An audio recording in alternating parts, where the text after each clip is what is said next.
Então, pessoal, todos bem? Sejam todos novamente bem-vindos ao canal. Hoje nós vamos analisar mais uma decisão do STJ sobre agravo de instrumento. Eu não tenho nenhum receio em dizer que se cair agravo de instrumento na tua prova, a resposta à questão objetiva, subjetiva ou prova oral estará aqui no meu canal do YouTube. Porque eu venho analisando a construção da jurisprudência do STJ desde que pela primeira vez a quarta turma questionou a natureza jurídica do rol do 1015 para saber se aquelas hipóteses são taxativas ou se elas admitiriam hipóteses ampliativas aquelas fixadas pelo legislador do CPC 2015. Então tenha muito cuidado, porque se você está fixando o seu entendimento sobre o agravo de instrumento somente agora, acompanhe todas as discussões para trás, porque entender a construção do STJ sobre agravo de instrumento é questão de sobrevivência na disciplina Código Processo Civil ou na disciplina Processo Civil e no estudo do Código Processo Civil nas provas de concurso. Tenha muito, mas muito cuidado com isso. Então, nunca é demais rememorar que o agravo de instrumento no CPC 2015, ao contrário do que acontecia em 73, estabelece hipóteses taxativas da possibilidade do manejo do recurso no processo de conhecimento. Então, no processo de conhecimento, o artigo 1015 diz o seguinte, só cabe agravo de instrumento nessas hipóteses. Então, nós tínhamos hipóteses abertas no CPC de 73 e o CPC 2015, por meio do seu legislador, fechou as hipóteses apenas às situações previstas nos incisos do 1015. O STJ começou a discutir se essas hipóteses fechadas, ou seja, se esse rol taxativo, ele poderia sofrer algum tipo de ampliação.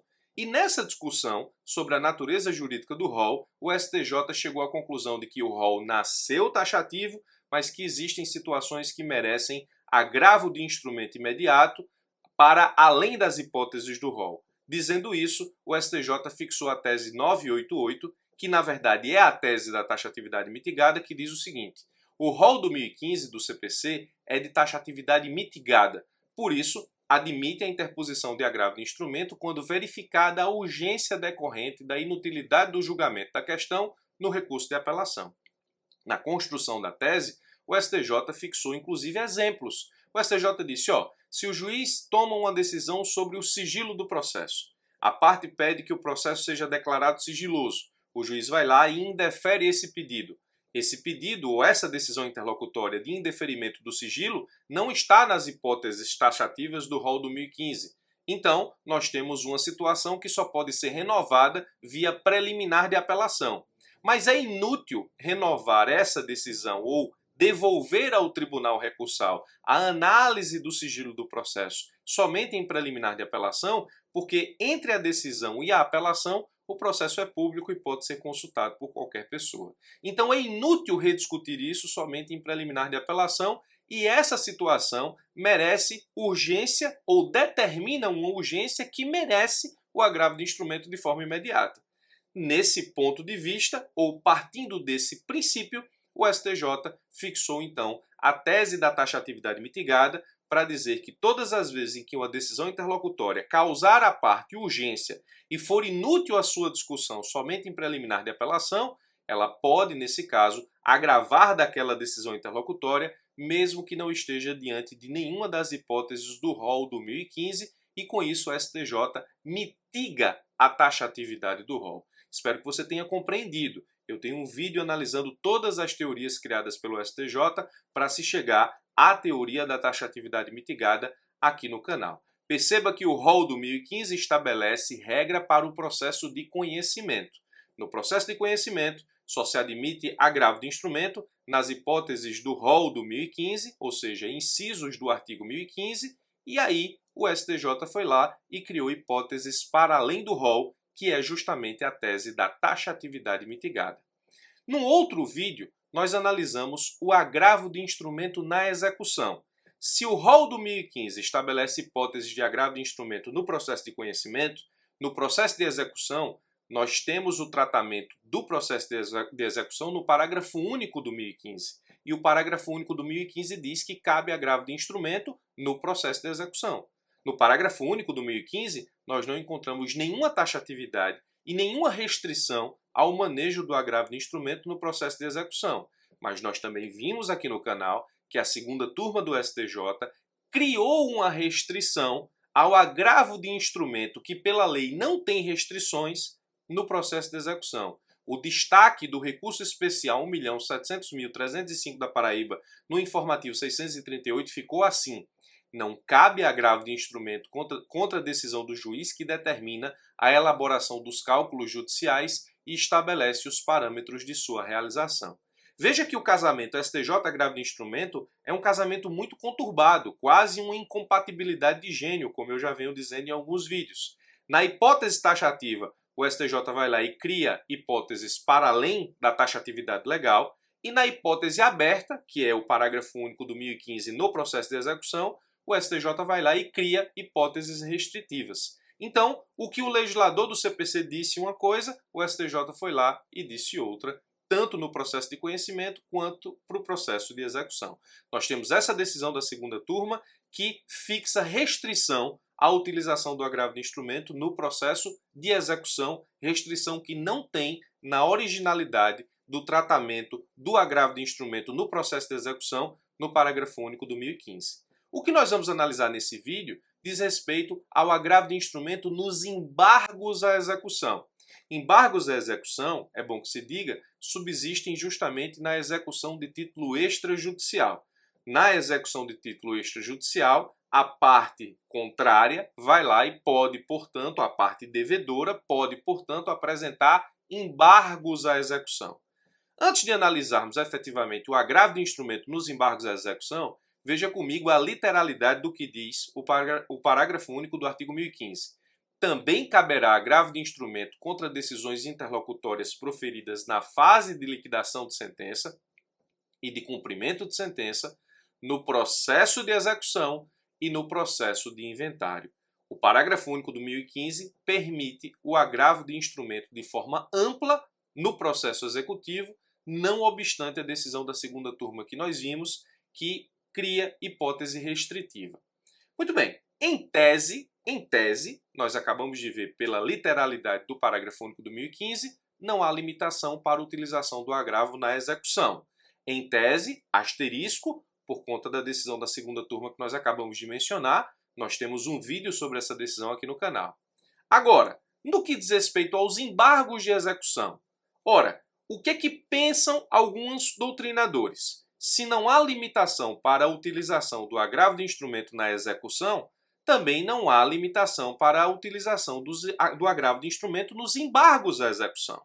Os embargos à execução, nesse caso específico, eles são apresentados em um processo de execução de título extrajudicial. Se não há limitação para a utilização do agravo de instrumento na execução, em tese também não haveria limitação para a utilização do agravo de instrumento nos embargos à execução.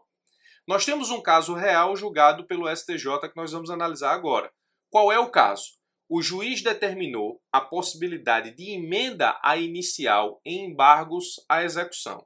Então a parte devedora ingressou com embargos à execução e o juiz foi lá e determinou a intimação dessa parte para emendar a inicial dos embargos. Essa decisão interlocutória foi agravada pela parte prejudicada.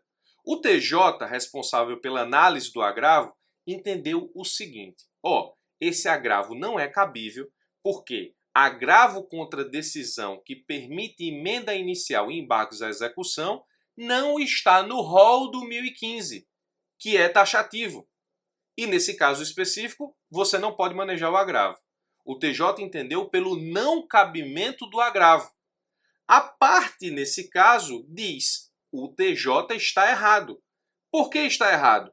Porque os embargos à execução não devem ser tratados pelo rol do 1015. Os embargos à execução devem ser tratados pelo parágrafo único do 1015.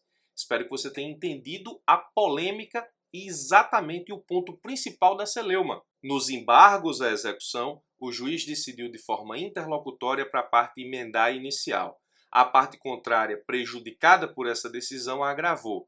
O TJ disse que não cabe o agravo porque essa hipótese de agravo não está prevista no rol do 1015.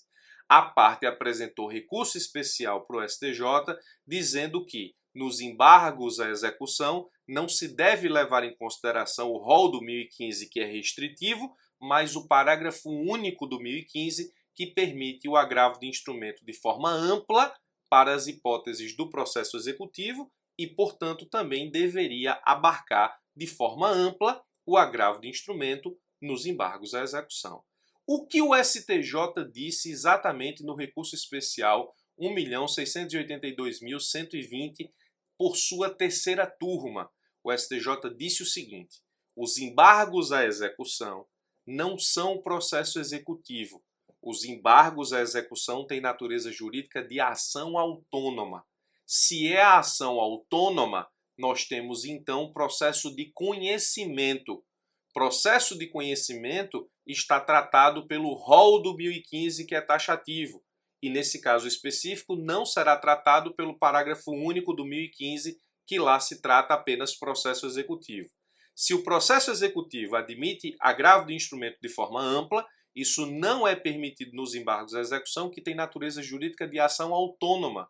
Os embargos à execução se encerram por sentença, têm natureza jurídica de ação autônoma e são tratados pelo rol do 1015 e não pelo parágrafo único do 1015. Razão pela qual é preciso aplicar a taxatividade do rol do 1015 nos embargos à execução. Se não se puder aplicar a taxatividade mitigada, não se pode conhecer do agravo de instrumento de decisão interlocutória nos embargos à execução que não esteja previsto no rol do 1015. O STJ disse exatamente isso quando falou assim: no âmbito doutrinário, quanto à sua natureza jurídica, predomina o entendimento de que os embargos são uma ação de conhecimento, com ampla e exauriente cognição, tendo como resultado um processo autônomo e incidental em relação à parte que promove a execução. Por consequência, os embargos terminarão em sentença, conforme fixado no artigo 920 do CPC. Não faria absolutamente nenhum sentido equiparar os regimes recursais nas hipóteses de processo de execução e de embargos à execução, na medida em que a mais relevante justificativa para que todas as interlocutórias sejam recorríveis desde logo na execução é justamente a ausência de perspectiva concreta de uma futura apelação, o que consequentemente tornaria inviável o reexame das questões incidentes apenas naquele momento processual. Preste bastante atenção. O STJ disse que o agravo de instrumento nos embargos à execução não tem o mesmo tratamento do agravo de instrumento na execução.